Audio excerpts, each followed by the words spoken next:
memperkenalkan diri. Perkenalkan, nama saya Salsa Balena Saira. Perkenalkan, nama saya Sudut. Dan saya Ibnu Fatimah.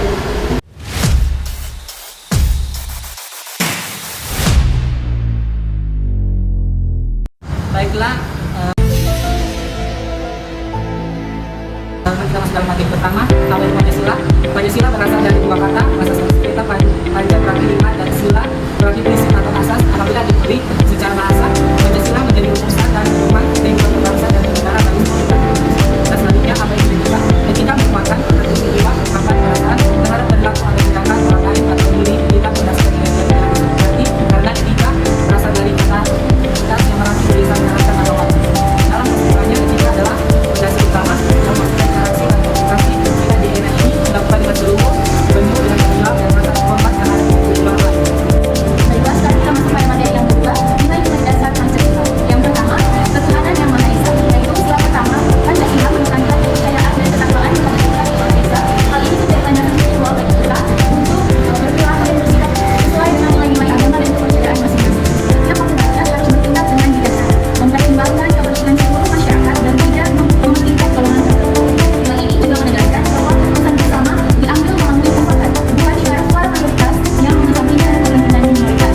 Dengan demikian, sila keempat mengedepankan demokrasi yang berbasis kebijaksanaan, dialog, dan kepentingan bersama. Dan yang terakhir, sila kelima itu keadilan sosial bagi seluruh rakyat Indonesia. Sila kelima mencerminkan cita-cita bangsa untuk mewujudkan kesejahteraan sosial yang merata bagi seluruh rakyat. Keadilan sosial berarti bersikap individu tanpa memandang latar belakang, memiliki hak yang sama dalam hal ekonomi, pendidikan, kesehatan, dan bahkan hukum. Sila ini mengharuskan negara untuk menciptakan kondisi bagi mana tidak ada ketimpangan yang mencolok di antara yang kaya dan miskin, serta mengupayakan distribusi sumber daya secara adil. Semua warga negara harus diberi kesempatan yang setara untuk hidup sejahtera dan segala bentuk diskriminasi harus dihindari. Yang kedua, seperti masyarakat. Dalam kehidupan masyarakat,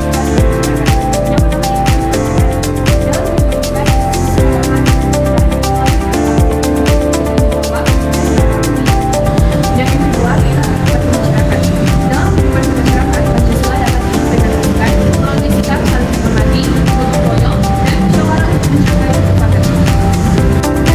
Tantangan untuk menghadapi Pancasila ada tiga, yaitu globalisasi, polarisasi sosial, dan penegakan hukum. Yang pertama yaitu globalisasi.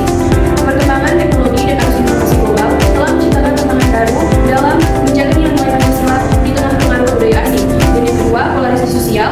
Berbagai isu sensitif seperti perbedaan suku, agama, ras, dan golongan seringkali memicu polarisasi sosial yang dapat mengancam persatuan dan kesatuan bangsa. Dan yang ketiga, penegakan hukum.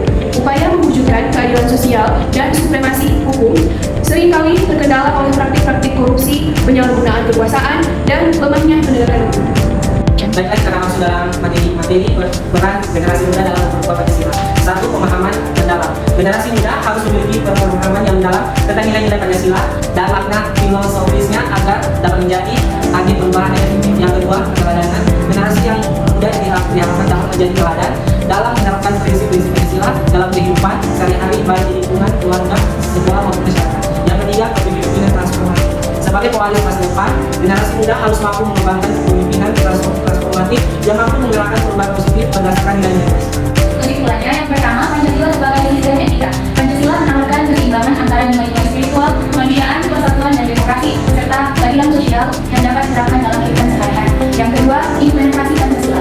Pancasila dapat diwujudkan dalam kehidupan pribadi, bermasyarakat, serta berbangsa dan bernegara melalui perilaku yang bermoral, bertanggung jawab, dan berorientasi pada kepentingan bersama. Yang ketiga, tantangan kontemporer, yaitu isu-isu seperti globalisasi, polarisasi, sosial, dan penegakan hukum menjadi tantangan dalam menjaga nilai-nilai Pancasila di tengah perubahan zaman. Dan kesimpulan yang terakhir, peran generasi muda.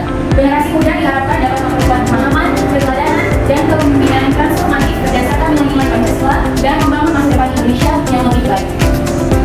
Sekian presentasi dari kelompok kami 9A, dan jangan lupa like, subscribe, dan komen ya. Bye.